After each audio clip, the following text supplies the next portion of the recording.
Hello, and welcome back to another great interview on the True That Show. Thank you so much. Caroline, how are we doing today? Fantastic. How are you doing? I'm doing great. I'm so excited because you know what? I love when we get to interview. I love everybody. Hey, I love everybody, but I love interviewing people that have a similar bit of a serendipitous meet like we did. Right? Makes me feel less crazy. But we have a couple of phenomenal men that we're going to be interviewing today, Doug and Dave. It reminds me when when you hear their story, and you guys are going to hear their stories, and there's things about overcoming and pulling each other, and they've got these great books, and they speak and they motivate. But one of the things that I love is we were just talking a little bit beforehand, is how they work together and their serendipitous way of how they met and how things just came to be, right? There's so many partnerships, like our partnership, right? Where it was one spark of an idea and the other person wasn't smart enough to say no, right? It's just like, oh, let's do this and let's do this. And oh, were you funded? No. Oh, did you have other jobs? Yes. Did you have to do this at 3:00 in the morning? Yes. And it's like, oh, let's do a book. And oh, someone wants us to go speak on stage on this topic. Well, what are we going to do? Well, let's just figure this out. Right. And so I love when I see people that have come together for such a meaningful, just really doing great kindness and good work in the world, but also they have stories to tell.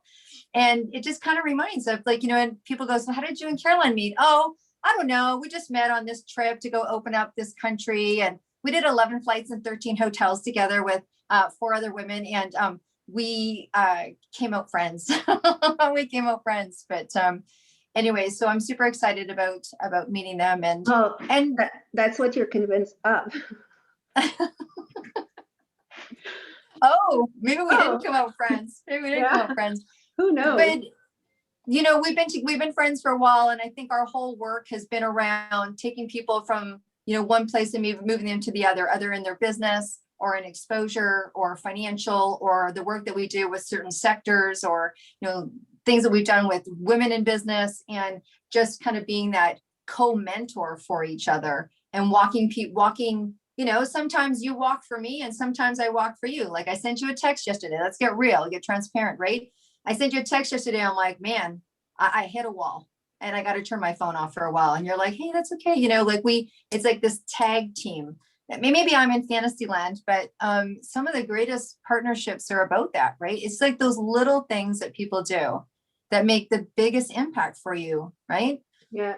No, I'm kind of joking here, thinking, because it's funny when in pre-interview, when we were talking with Doug and Dave, at some point, I'm like, your relationship looks similar to Deb and I. And they just looked at me. I'm like, it looks like a love-hate, like you're not sure. And they kind of both agreed. So, but I think, how can I say that? It's probably just because it's strong relationships and it's strong people that will meet together and achieve big things, but it also means usually to achieve big things that you have big personalities. So clearly you're not always going to be sitting in front of each other being like, oh, you're the best. No, you're the best. Sometimes it's like, oh my gosh, I get a text, I'm closing my phone. I'm like, thank God. Just closing our phone. And other time I'm like, oh my goodness, where is she? I need to talk to her. But yes, it's all about pulling each other along. And actually that's what the whole interview will be. It's, because that's what brought them together, I think. And I think you and I, it's one of our strengths. It's that we are pulling each other along, and sometimes we disagree on things and we're still collaborating together because we're like, oh, well, whatever, if that's really what she wants, we'll do it. Or, I was the non-smart one that said yes to the ideas that she was throwing out. So, but it's a very unique relationship, because it's a relationship sometimes that, you'll get up one morning and you're like, oh my gosh, I'm so done. And then at noon, you're like, oh my gosh, I need to talk to her. And oh my gosh, and we're so excited, we're creating something else.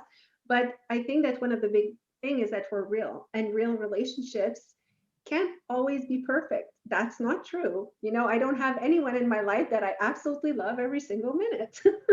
And I think cool thing when I listen to them that really correlates is that I think that when you've got a passion that's bigger than you, right? When I listen to these guys speak and the messages that they're laying out there and just being who they are and doing what they're doing and making the impact that they are, is that, you know, we're pretty clear on that one thing that we're here to do. And so whether, you know, sometimes I call Caroline my business wife, right? It's just like, oh, I'm married.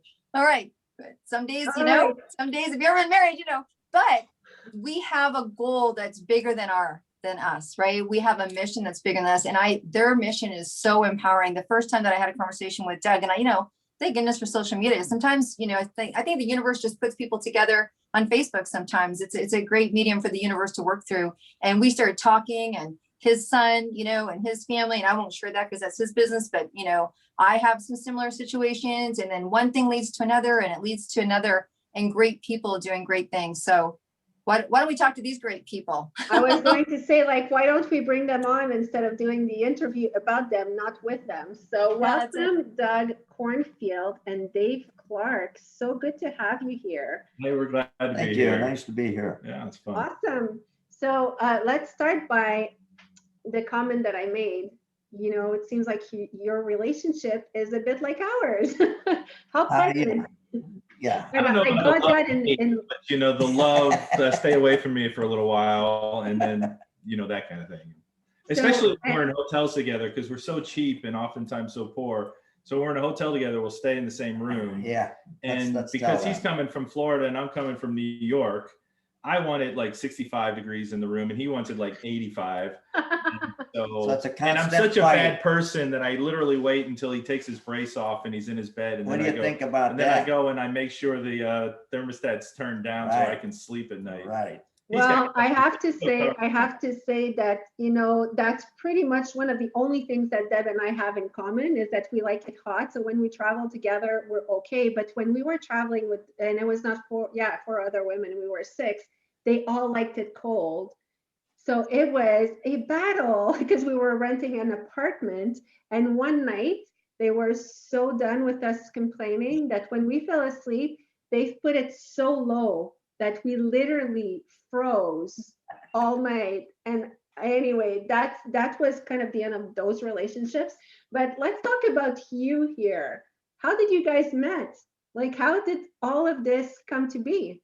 Probably starts with me. Well, I'll let Doug take that one. That one probably starts with me. I have a son that was born with neither arm developed. He's got a small arm that goes with 3 fingers and basically almost virtually nothing on his right arm. And he was just a baby.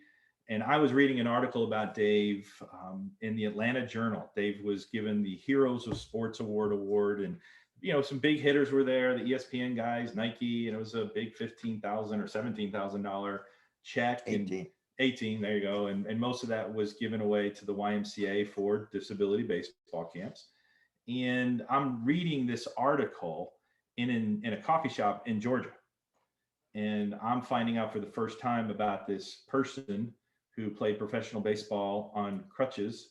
And none of this makes any sense to me. And then I'm reading it and it says he's from Corning, New York, which is where my wife grew up and where we were actually in the process of moving back to Corning, where my wife and I had met. And so as the winds would blow us together, Dave had finished a 10-year career of coaching in the Swedish major leagues and had retired from that and was doing some scouting for, I think, the San Diego Padres at the time. And he was also coaching with the local Pioneers team, which was the local pro team in our area. And so literally with my little young child who wasn't even walking at the time, holding him in my arms, I went over to meet Dave after a game. And, you know, I think he gave me a wait a minute kind of thing. And then we wound up talking for quite a bit after. I wish I'd have given him wait 20 minutes. Probably say, can you wait 5 days? But we exchanged cell phones. Dave gave me a cell phone. We set up a breakfast meeting. And as I say about that breakfast meeting in the little Market Street of Corning, New York, that the one thing that I remember from that meeting, you know, it is 21 years ago, but I remember Dave specifically telling me, Doug, nobody's ever asked me questions like this before. And I was taking it from a totally different angle. I was taking it from, what did your parents do? How did they respond? How did they let you play sports? All those kind of things. I was trying to garner some piece of knowledge that I could get from him as a child of how his parents created and set the tee for him to have such success in a very unique way. So we met.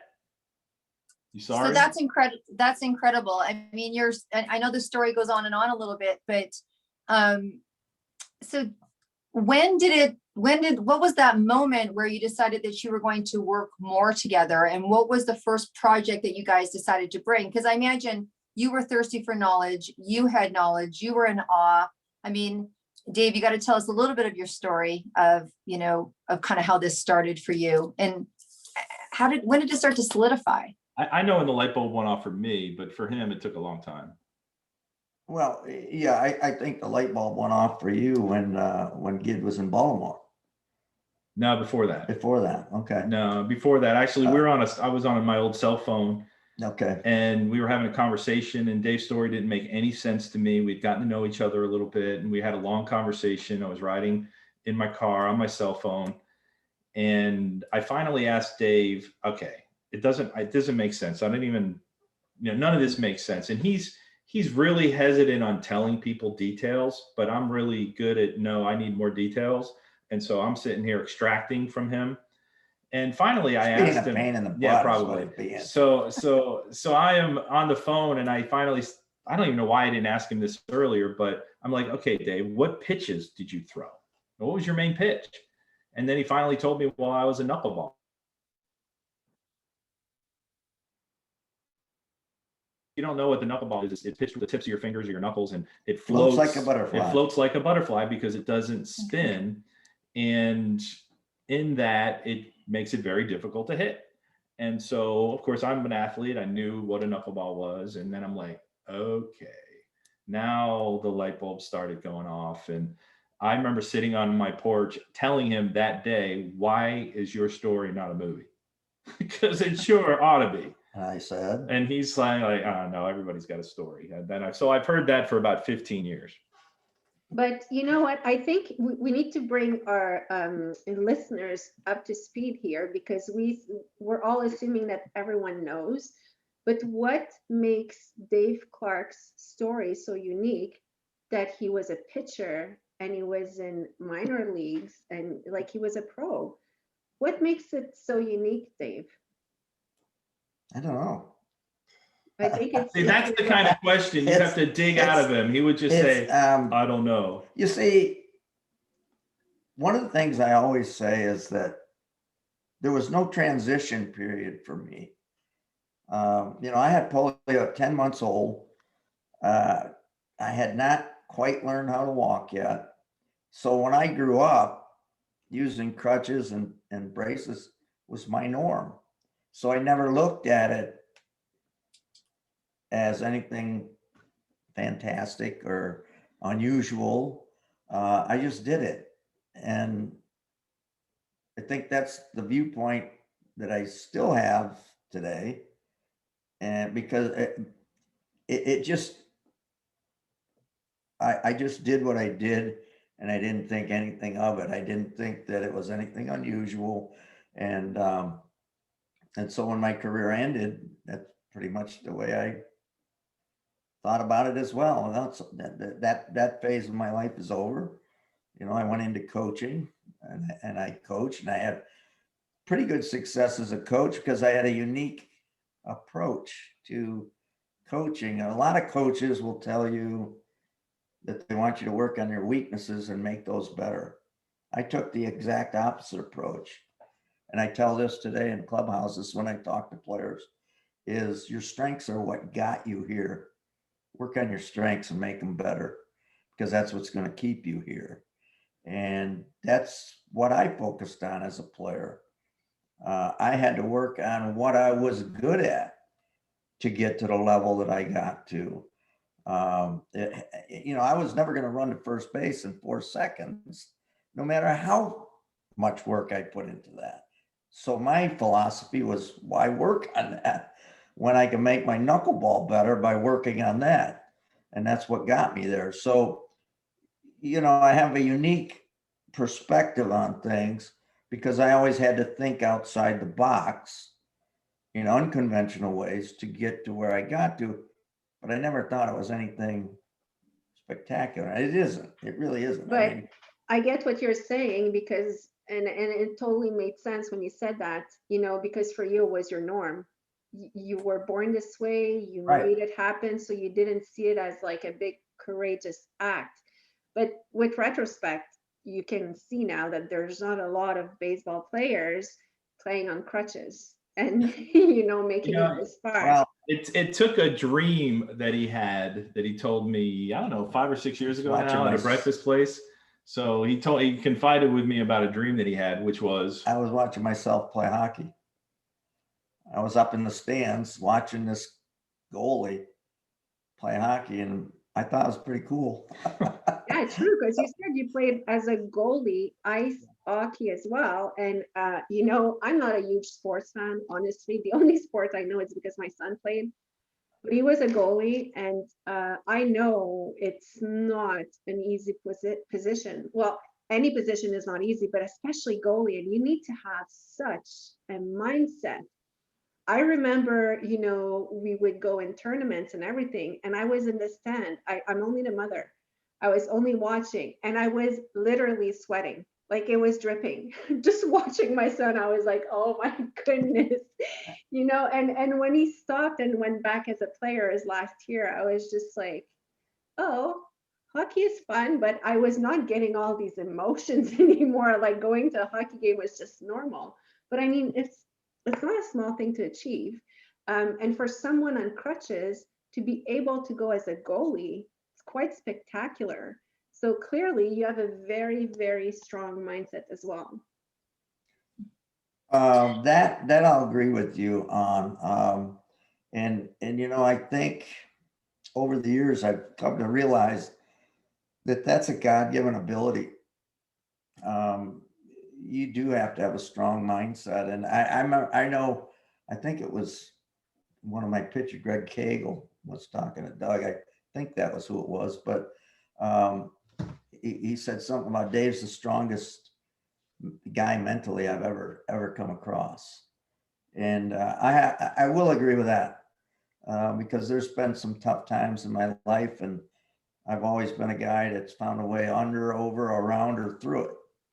And to do that, you have to be persistent, and you got to have a mindset that nothing's going to stop you.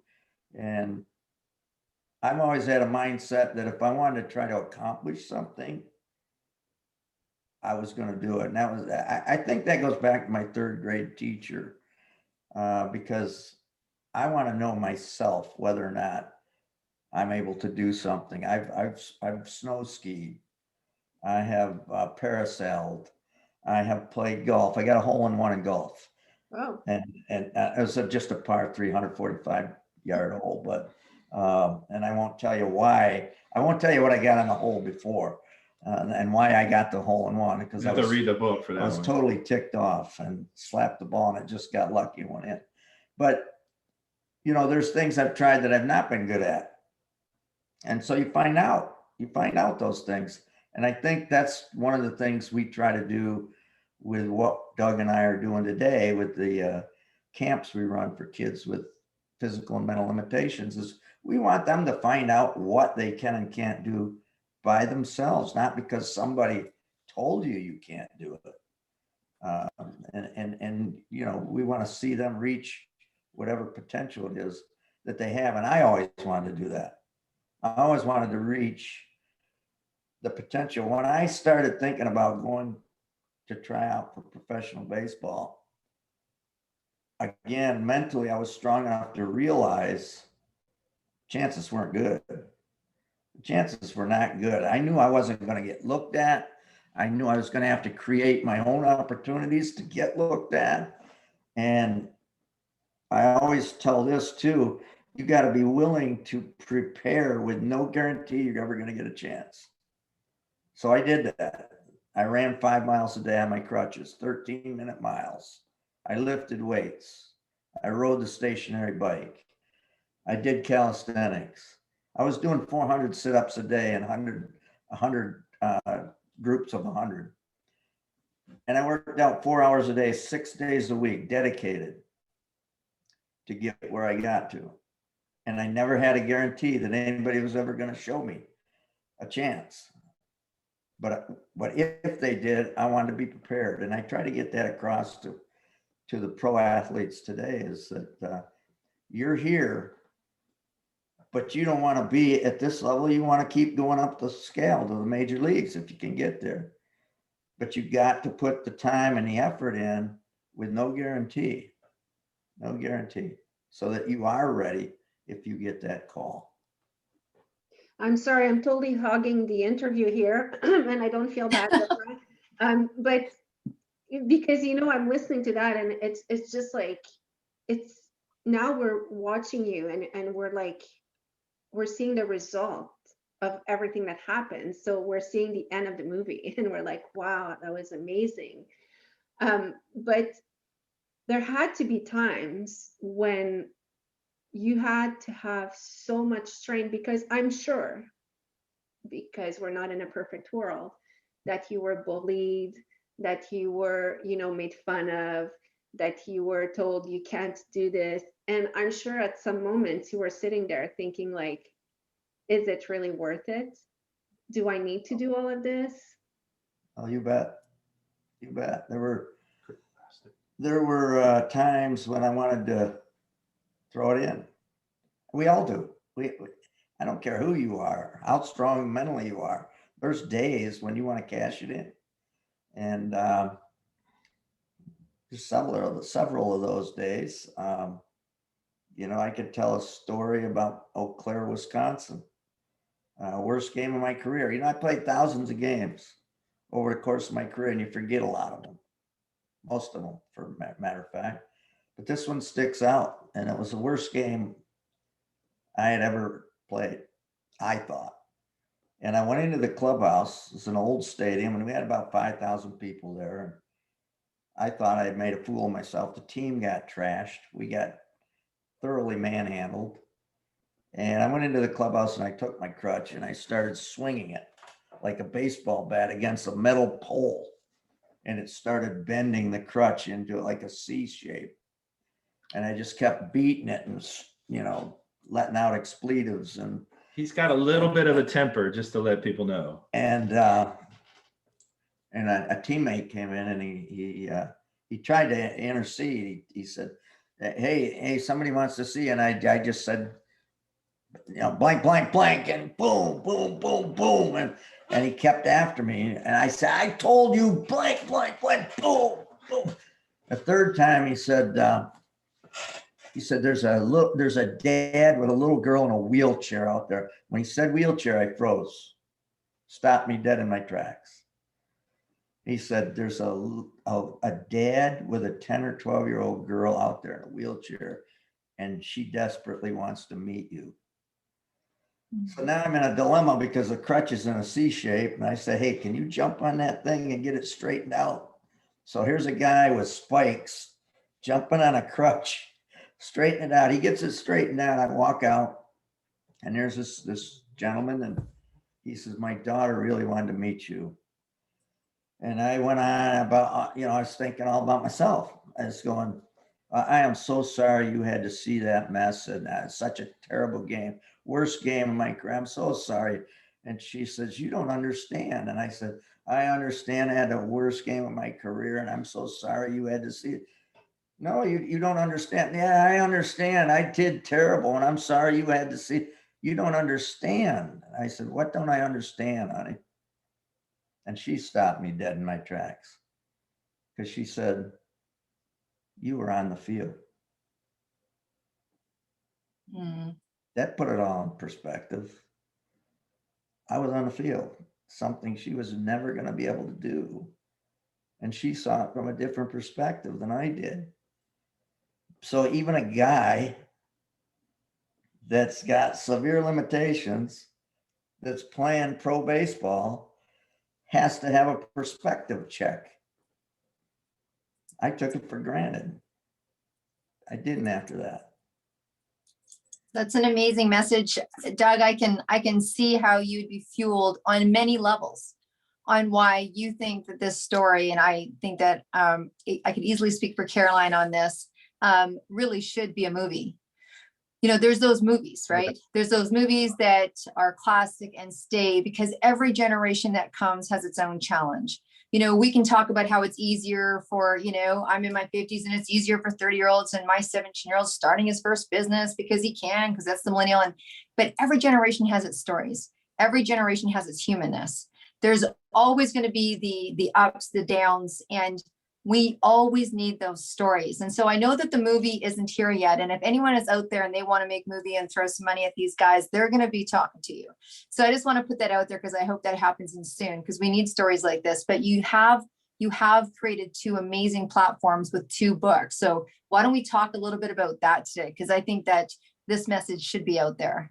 So the one story that is kind of is inspiration, a story that we've been sharing now for 11 or 12 years even. It's really kind of hard to believe, but it's a story that will never get old. And I'll share the first part of the story, but if you can just imagine the little boy that's walking at 6 years old, and he's got these 2 heavy Forrest-like Gump braces all the way up to his hips, and he's walking with crutches, and that's how his gait gets around, and he's shortened because the polio, you know, limited his legs, and he's smaller than most of his classmates. And so that little boy gets put into school and mainstream before mainstreaming was really even a word. And his first grade teacher announces a field trip where the whole class would be walking, but 5 blocks away to the local fire hall. So being a father with a child with a special need, I'm reading this story in Dave's first book, Diamond in the Rough, and I get the goosebumps every time I read this particular story. So we go forward, and Dave's got all this anxiety. He remembers about 2 weeks of waiting for this day to come, and he's got so much anxiety. He even basically tries to fake his mother out. He's the worst actor in the world, by the way. So he tries to fake his mother out, cough, cough, cough. I'm sick, Mom. I can't go to school. Dave, you're not sick. And she's an old school kind of gal and said, get your butt out of bed and let's get going. And so with all this nervousness, all this anxiety, Dave goes to school. And I think your last mode of defense was he goes to the back of the line when the teacher calls the class to get in line.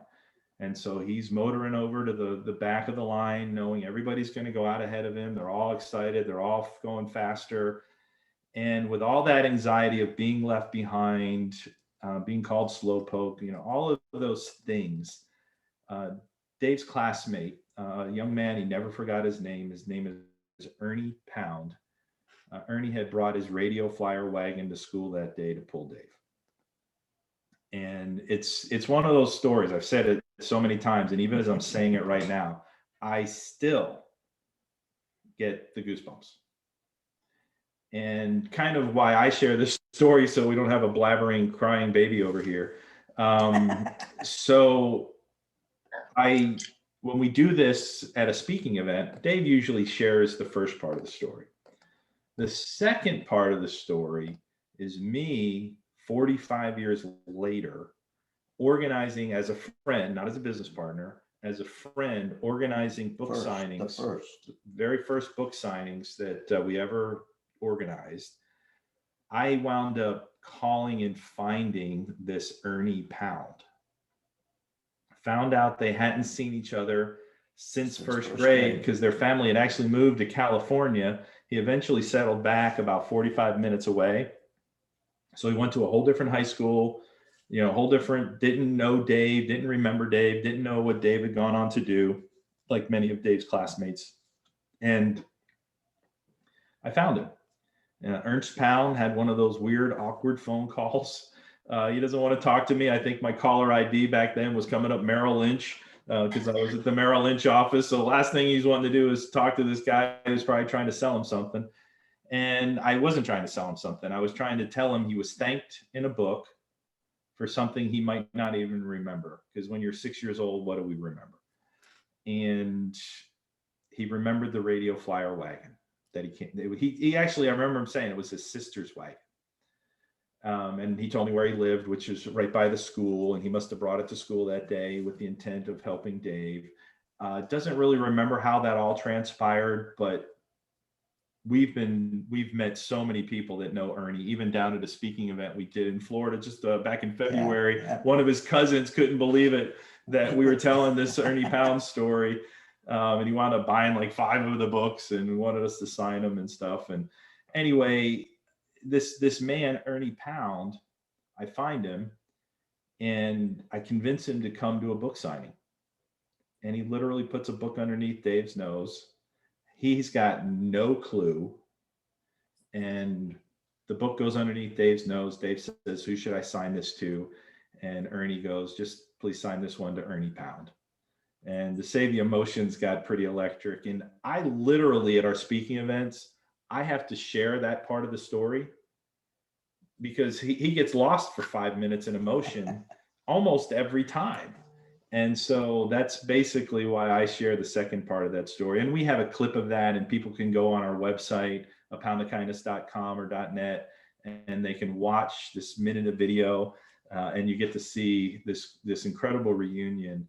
And the impact that kindness has is pretty amazing. So we've been telling that story, and it's called A Pound of Kindness, in honor of Ernie Pound's little act of kindness of including Dave and making him feel great at this little fire hall. You can see if you're watching, but if not, go to apoundofkindness.com, apoundofkindness.net. And this amazing story is just everywhere we go. I call it the children's book for adults because I've had adults tell me it's their favorite book they've ever had in their life. And so it's kind of odd, but if the parents like it, they're more likely to share it with their kids. We have a coloring book that you can get that goes along with it. And it teaches kindness, it teaches inclusion, and we never have to say, "Child, be kind." We just show this incredible anti-bullying, wonderful story of a young man that did an incredible act to this future legendary superstar, really, that's beside me. Well, and I think we can all relate. I think we've all had someone do something kind for us. And I believe that many times, there's a big message out there that we probably never really know how many lives we've impacted in those little short ways, right? And I think that just really reflects just a solid, wholesome state of being. Right. Share with us. So you have this book. There's another book that's also that you've got to market. Maybe share about, and then really how does this all come together? What is it that you guys are trying to do with this? I know you mentioned a little bit about the camps, just a little bit. Maybe elaborate on that, and how can people hear more, see more, get involved? Yeah, so the camps, it's kind of interesting. Dave has been doing sports camps for children and adults, young adults, with intellectual challenges, with physical challenges that go all the way back to what, Indiana? 70s, back when I was a player. Back when he was a player. We'd go into a town and I would find a local home or something, organization, and I'd invite them out to the game. I'd say, "I'll get you tickets." And I would say, "Hey, if you got a group that wants to come out early, I'll get 4 or 5 players and we'll go right out on the field and put a little camp on for you." And it worked. I mean, it's much more elaborate now, but that was the seed that began it. Right. And I've, and then he did them like one of the VA VA hospital center at the YMCA's. And those kind of faded a little bit when Dave went over to Sweden. Right. It just, he was coaching over in Sweden for 10 years. He's actually a 3-time world championship coach in the major leagues of Sweden. And he's also an Olympic coach, just to make his story, and the Braves. He's been an Atlanta Braves coach, scout for 6 different major league teams, just to make his story even a little more unbelievable for those that are watching and listening. So, some of the camps kind of, I don't want to say ceased, but the one YMCA director that kept it going in our hometown of Corning, he had left the YMCA, so it stopped. It just kind of didn't keep going.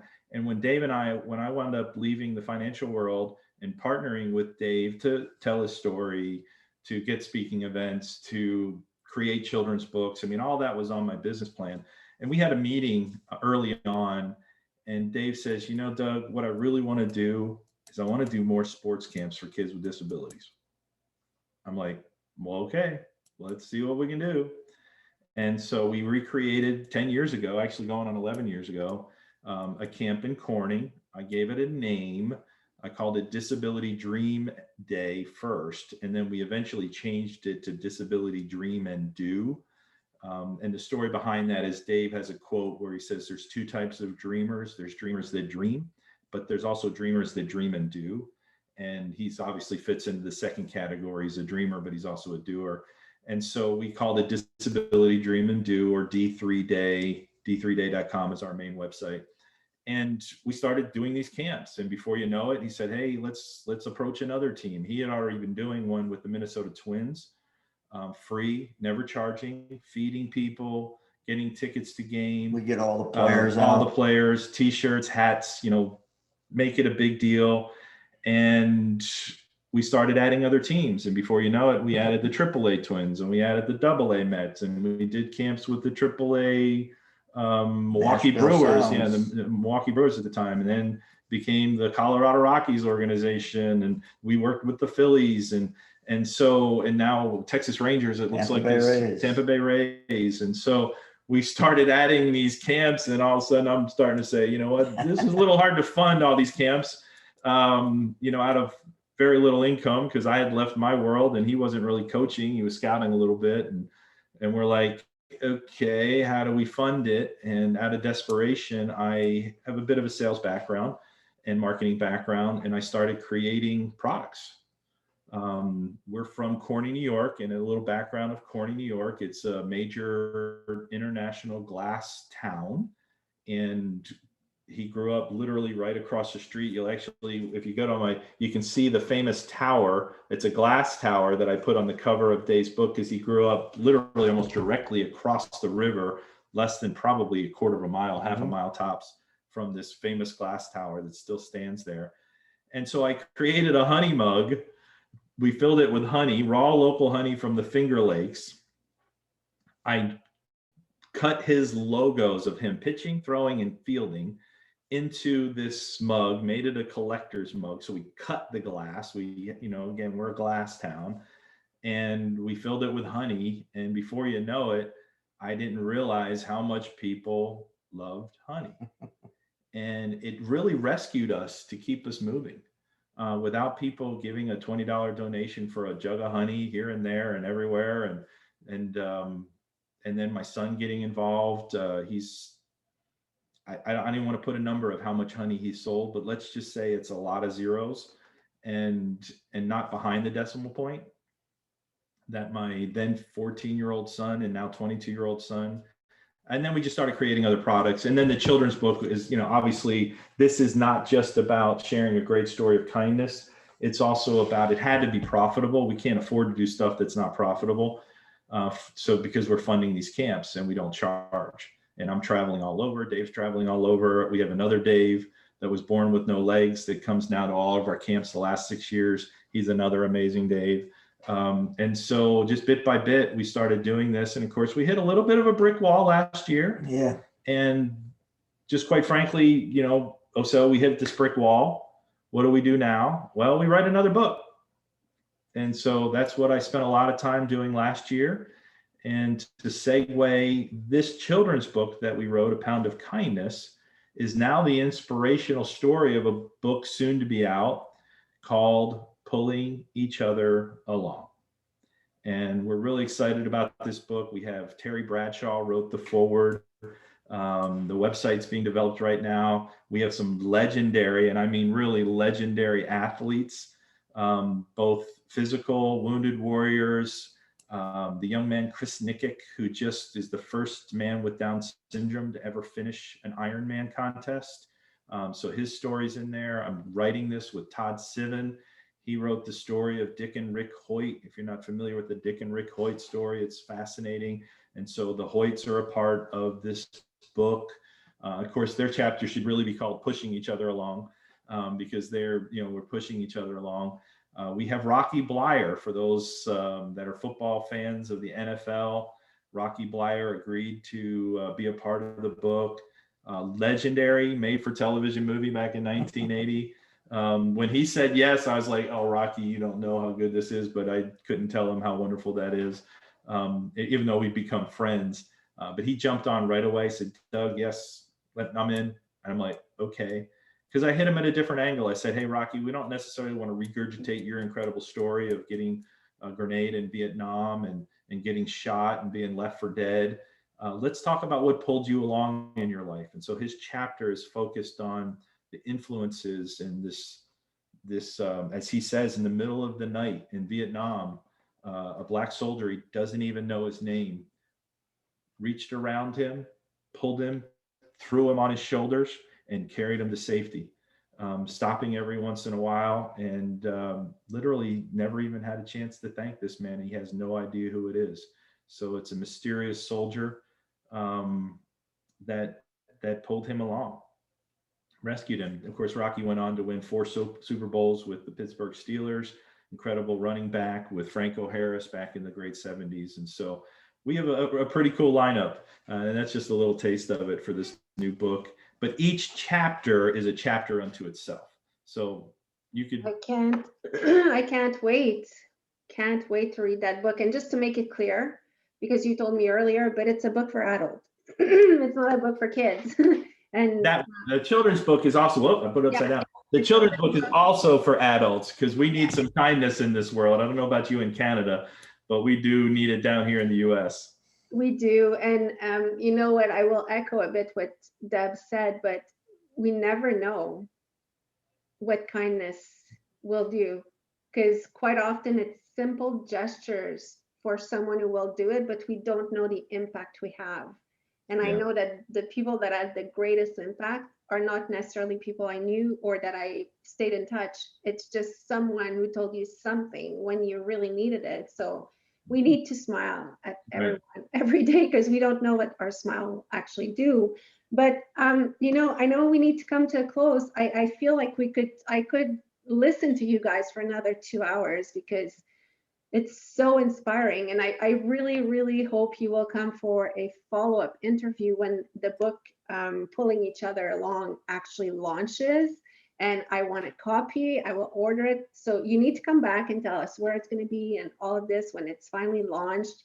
I feel so inspired by your story. And the one big thing that I feel super inspired is, you know, how humble you both are, because let's face it, you basically, you know, I've been in fundraising for 3 years, but I know that for those 3 years, it was my whole life.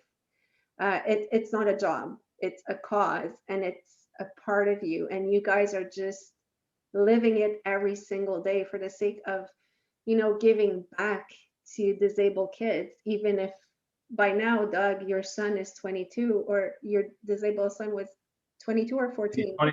22 going on 23, and he was just down here helping out with the camp and fundraising for us some more, and he does that virtually for no money. You know, I mean, I pay some of his expenses, but really that's about it.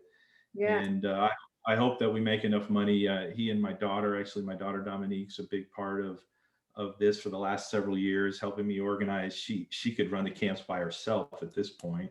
She doesn't need Dave and I, she just starts doing it. And so, you know, and I have other children that have been involved. Believe it or not, I have 7 kids. Holy.